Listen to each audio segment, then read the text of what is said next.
ladies and gentlemen. Welcome to another edition of World Talks here on TVP World, where every word matters. I'm your host, Benjamin Lee, and please join me and my guests on this next interview. Russia and Ukraine have exchanged record numbers of drone strikes, marking a new phase in the conflict's aerial warfare. Over the weekend, Moscow launched a staggering 145 drones against Ukraine in a single night, while Ukraine countered with its largest drone assault on Moscow to date. This surge in UAV warfare has caused significant disruption and raised questions about its impact on both sides' strategic aims. Joining us today on TVP World to analyze these developments is Reuben F. Johnson, military expert from Breaking Defense. Hello, sir, and welcome to TVP World. Hello, sir. Thank you for having me. So let's actually start with the most recent news, as the Washington Post has just posted on their social media X account saying that Trump actually has already engaged in a phone dialogue with Vladimir Putin, urging him to de-escalate the situation in Ukraine. And the call supposedly happened on Thursday and is just being reported right now. However, overnight, we also saw some of the most intense drone exchanges between Russia and Ukraine since the beginning of the war. Is it fair to say that perhaps this dialogue isn't as fruitful as the U.S. president-elect hoped to be? Well, I would say these attacks were probably planned, the Ukrainian attacks, long before the phone call, because these sort of operations take days to organize, not a just add water proposition. And part of it is Zelensky, not so much Putin, but it's Zelensky trying to create some sort of momentum now before Trump takes office, to try and blunt any efforts by Putin to try and encourage the U.S. to cut back on aid.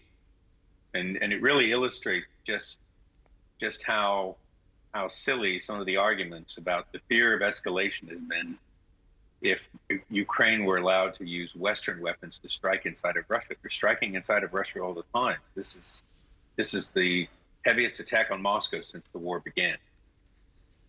Right, and like you mentioned, the strike also hit a lot of critical infrastructure like airports inside of Moscow. And again, many of us have been pointing out that the fact that it didn't really trigger any red line. Do you think that would give an argument, give Zelensky an argument going forward when in negotiation with the U.S. that perhaps a strike within Russia is still within, Ukraine's capability without triggering any alarms? Well, he can make the argument that strikes inside of Russia are happening, and they're happening more every day. And there is an escalatory aspect to this conflict, but it's not caused by airstrikes. It's caused by the Russians continuing to pour people into the area to try to take Pokrovsk. It's caused by the Russians putting 15,000 North Korean troops into Russia by making deals with Iran. This is this sort of false idea or false ideology that somehow superior weapons create escalation. If a conflict is allowed to go on forever and ever and ever, it creates an escalatory dynamic all the time. Right, and do you see that changing anytime soon with the Trump administration coming in? Do you foresee a more diplomatic approach to this war, or do you see actually potential of Ukraine being supported with what it takes to achieve any sort of victory? I do not see a diplomatic solution happening anytime soon because, number one, there's no incentive for either side to sit down at a table and start giving things up. Ukrainians certainly don't want to give up any territory. And Putin has no interest in the war ending because he really doesn't care about what's happening in his own country. All he cares about is he wants to destroy Ukraine, because Vladimir Putin cannot tolerate having prosperous European countries on his borders. All the countries around Russia must be a wasteland so that his people don't ask for something better than what they have. Right, and the choice of drones, is there any particular reason this is the choice of weapon being used right now? Is it because of the strain in the front line, or are there any other strategic objective that Russia or Ukraine is trying to achieve with these strikes?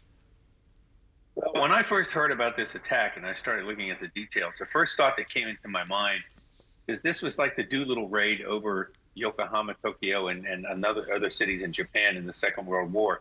And militarily, wasn't terribly significant, but it had a huge psychological impact. And that's what the Ukrainian side is trying to achieve.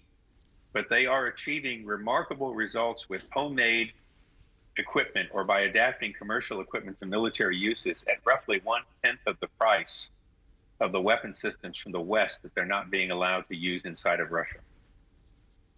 And like you said, the psychological impact might be one of the strategic objectives that Ukraine is pursuing right now. Do you think that successfully hitting some infrastructure like airports and even grounding some of the flights that was supposed to take off would send that message, especially to the Russian population, perhaps to push back on Putin's war in Ukraine?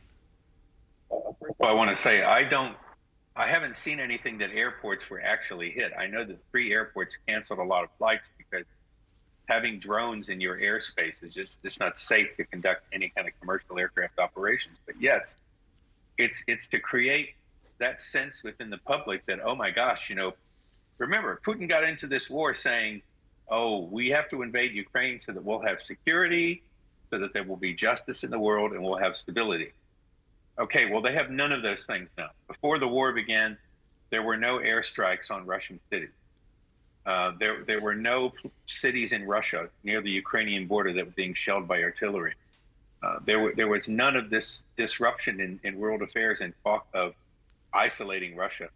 More and more people are asking these questions. I mean, I literally have a page full of quotes that I'd like to take credit for, but they were assembled by Ben Hodges, former commander at UCOM, of all the increasing members in the Russian elite who are saying, this war is not accomplishing anything, and it's actually creating disastrous consequences.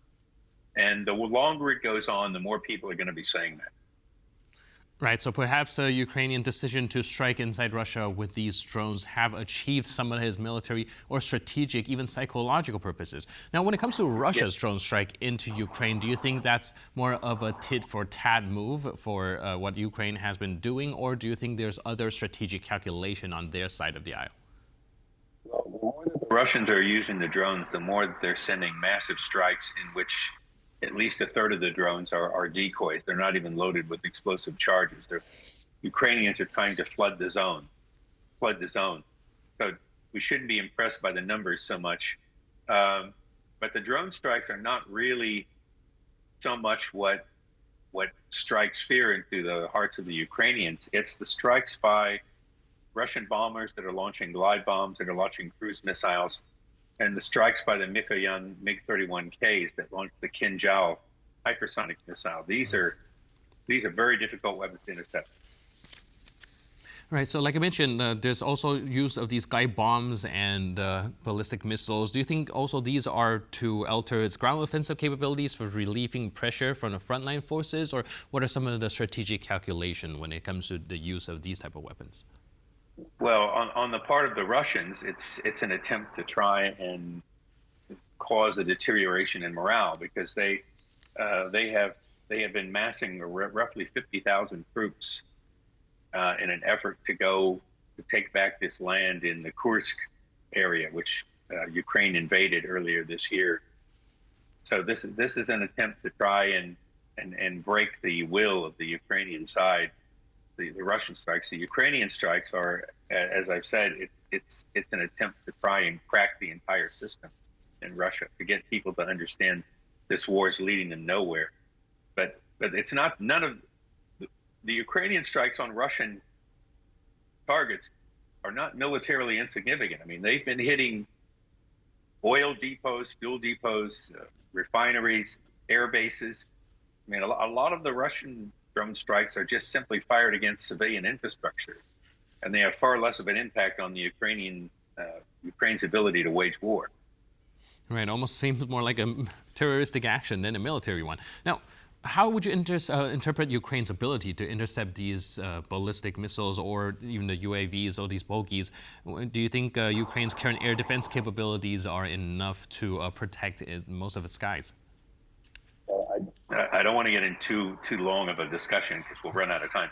But air defense networks are layered. Okay, there's a very short range, there's a short range, there's a medium range, etc. So, as far as taking out the ballistic missiles, the Kinjals, the high dollar, high volume, high speed systems, Ukraine is getting more and more of the U.S. made Patriot system made by Raytheon and they're consistently and increasingly able to shoot down those weapons. I see the biggest problem for Ukraine coming up now is that at the lower levels, the shorter range systems, there are so many drones out there, and everywhere, you're running out of missiles to shoot at these drones, these short range, cheaper interceptor missiles. I mean, they're very, very capable, particularly the Germans' Iris-T missile, which is made by Deal Aerospace, or the American ground-launched AMRAAM, the American ground-launched Sidewinder, and so on. These are very capable systems, but they're not being built in nearly the numbers that you need to fight a war of this scale. Right, and speaking of the need to fight the war of this scale, how do you think NATO and allied countries might assess or respond to this surge in the UAV warfare or these airstrikes? Are there shifts expected in how they assist Ukraine in countering these UAVs or other aerial threats? Well, as far as countering the UAVs, I would expect at some point, although I'm not very hopeful, that at some point the NATO nations would say, okay, we're going to have a no-fly zone, or we're going to start shooting down these Russian missiles and drones the way many of the countries did to assist Israel when they were attacked in a large scale by Iran. That might be one step. The other step is going to be a determination by the Europeans to start making more of their own military hardware. And last but not least, do you think this conflict or the use of these aerial attacks might have a spillover effect and perhaps cause some damage to nearby countries? Oh, that is always a possibility. I mean, 2 of these Russian drones flew on and ended up in Moldova.